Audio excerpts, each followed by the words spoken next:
Para ulama mengibaratkan amal soleh itu seperti air, sementara dosa seperti najis. Maka perbanyaklah untuk memiliki air agar najis-najis mudah dihapuskan. Dan kalau kita sudah memiliki air yang banyak, ada najis dikit, enggak pengaruh.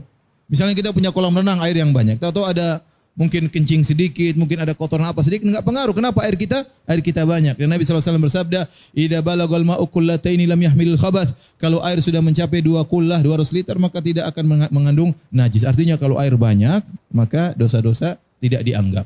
Nah, kita berusaha beramal soleh, karena amal soleh itu ibarat daripada air yang mensucikan. Ya. Nabi SAW bersabda contohnya, as-salawatul khams, al-umrah ilal umrah, Ramadan ila Ramadan, Jum'ah ilal Jum'ah, kafaratun lima bainahunna idza syunibatil kabair.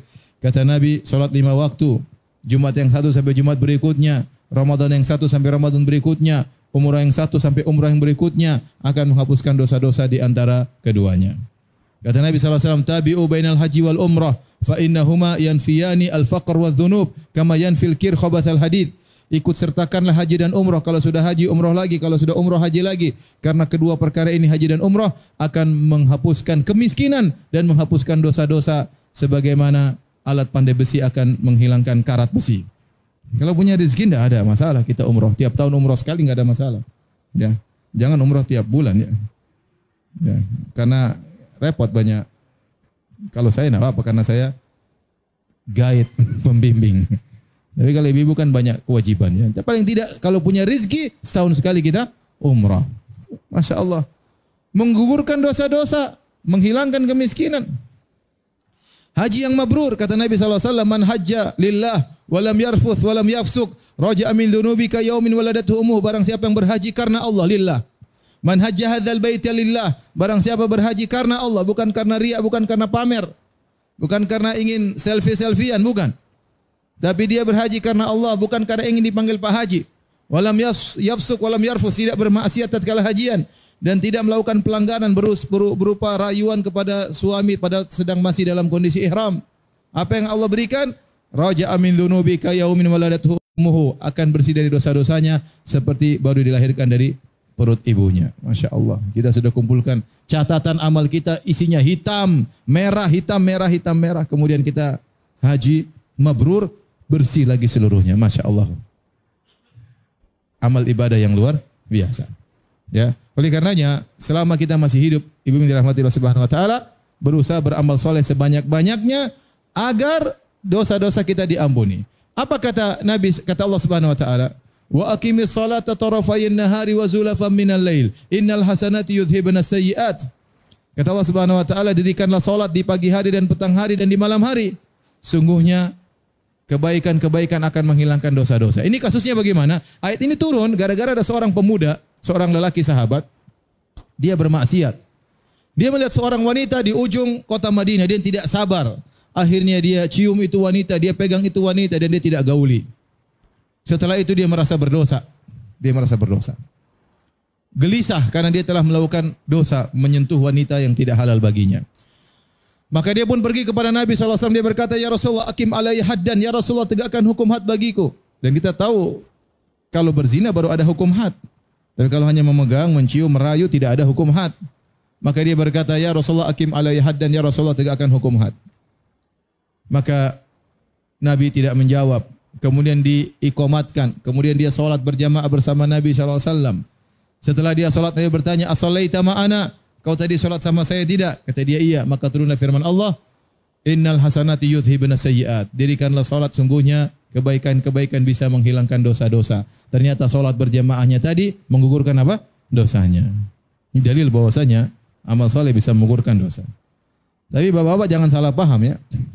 Lah cium sana cium sini tinggal solat berjamaah. Enggak. Ini kasusnya beda. Dia datang gelisah ya, takut. Bukan cium sana cium sini besok mau cium lagi, enggak. Karena sebagian orang terkadang salah paham ya. Ya. Gampang sekali diampuni ya Ustaz. Ya beda. Beda-beda orang. Taubat bertingkat-tingkat. Istighfar bertingkat-tingkat, tidak sama. Satu istighfar, kualitasnya bisa beda. Contoh, ada seorang wanita di zaman Nabi berzina, kemudian dia laporkan dirinya. Kemudian Nabi tegakkan hukum rajam, meninggallah wanita tersebut. Kemudian Nabi salat menyolat jenazah kepada wanita tersebut. Umar berkata, "Ya Rasulullah, Anda menyolatinya padahal dia berzina." Apa kata Nabi sallallahu alaihi wasallam? "Laqad tabat taubatan law qusimat ala sab'ina min ahli al-Madinati lawasi'athum." Kata Nabi, wanita ini tobatnya luar biasa. Dia bertobat dengan tobat yang agung. Kalau dibagi untuk 70 orang tobat dari penduduk Madinah masih cukup. Ini menunjukkan tobat orang bertingkat-tingkat. Istighfar orang bertingkat-tingkat, hijrah orang bertingkat-tingkat, totalitasnya bertingkat-tingkat, beda-beda, tidak sama. Ya. Oleh karenanya, ya, di antara hal yang bisa membuat kita diampuni dosa-dosa adalah dengan banyak melakukan amal soleh.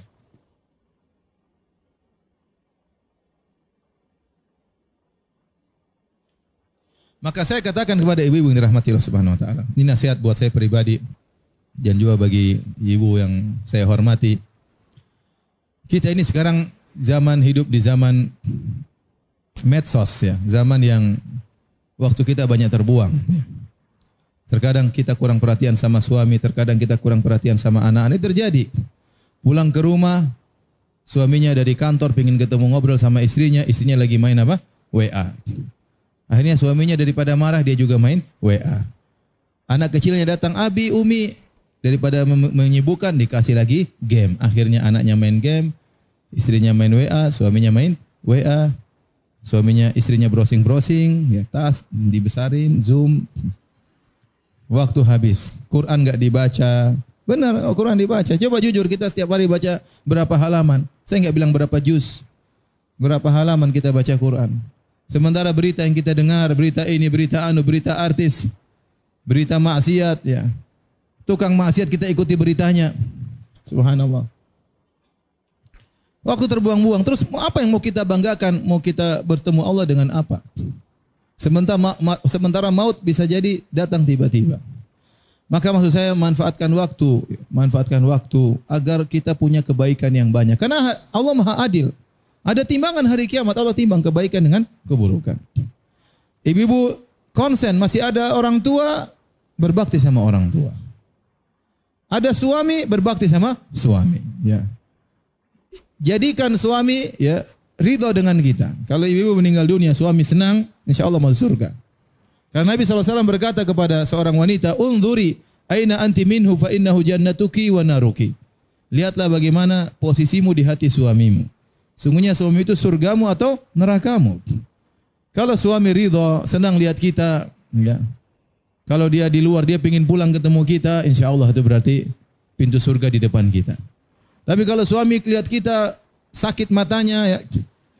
Kalau di rumah gelisah pengen keluar, ngobrol sama kita enggak betah, pengen telepon teman-temannya, ya kita perbaiki. Mungkin kita yang salah atau suami kita yang brengsek ya. Intinya kita perbaiki. Berusaha mencari ridha suami. Itu cara amal soleh yang luar biasa. Tidak usah beramal soleh jauh-jauh. Kata Allah, "Waqarna fi buyutikunna." Tetaplah kalian di rumah kalian. Di dalam rumah itu banyak sarana untuk beramal soleh. Ngurus anak-anak beramal soleh, ngurus suami beramal soleh. Ya. Saya kasih contoh saja. Ya, saya cerita aja. Saya punya kawan, istrinya 3. Bukan saya ya, kawan saya. Tolong jangan salah dengar ya. Kawan saya istrinya 3. Dia bilang, "Ustaz, istri saya semua Masya Allah. Tapi istri nomor 2 saya paling sayang Ustaz." Kenapa? Bukan karena kecantikan, yang lain juga cantik. Cuma ini yang nomor 2 ini luar biasa. Kenapa? Saya sebelum sampai ke rumah dia telepon, dia WA. "Ayah mau makan apa? Ayah mau disiapin apa?" Masya Allah. Ya. Padahal dia datang tidak bawa bunga mawar, enggak. Dia datang biasa aja. Nanti sampai di rumah, dibukakanlah kaos kakinya, dibukakanlah bajunya, kemudian waktu makan disiapin makan, kalau ada ikan, tulang-tulangnya diambilin, dipisahin, kemudian dagingnya disuapin kepada suaminya. Itu yang buat saya tidak bisa lupa Ustaz. Ibu bisa begitu enggak? Nah. Kalau suami datang, kalau kukunya panjang dipotongin, kalau giginya kuning disikatin. Nah, itu amal soleh. Ibu enggak usah amal soleh terlalu muluk-muluk. Mau ke sana pengajian sini. Praktek di rumah itu penting. Penting. Ya. Jadi maksud saya kita ini hidup tidak lama, enggak tahu kapan kita dipanggil oleh Allah. Sekarang virus corona sudah masuk lagi. Ya. Biasanya saya diperiksa kalau di bandara, tadi masuk sini aja diperiksa. Ya, pengertian aja ya. Kita nggak tahu ya. Saya diperiksa waktu ke Singapura, waktu ke Malaysia, ya. Ternyata ke tetangga juga diperiksa. Jadi sudahlah, kita harus banyak beramal soleh, ya. Sudah saatnya kita sadar kegiatan-kegiatan tidak bermanfaat sudah kita left aja ibu-ibu ya. Tinggalin aja udahlah. Apalagi kalau kita baru melakukan maksiat. Kata Nabi SAW, wa'atbi sayyi'atal hasanah tamhuha. Kalau kau melakukan maksiat, sertakanlah dengan kebaikan. Niscaya Allah akan menghapuskan dosamu. Ini lebih ditekankan lagi. Kita baru bermaksiat, segera banyak istighfar. Segera bersedekah. Segera berbakti sama orang tua. Sebagaimana Allah mengatakan, kalau engkau baru melihat yang haram, segera lihat Al-Quran. Baca itu Al-Quran. Semoga pandangan yang melihat Al-Quran bisa menghapuskan pandangan harammu. Jadi banyak melakukan kebajikan dan ini akan menghapuskan dosa-dosa. Ini yang keberapa tadi Ibu? Yang ketiga.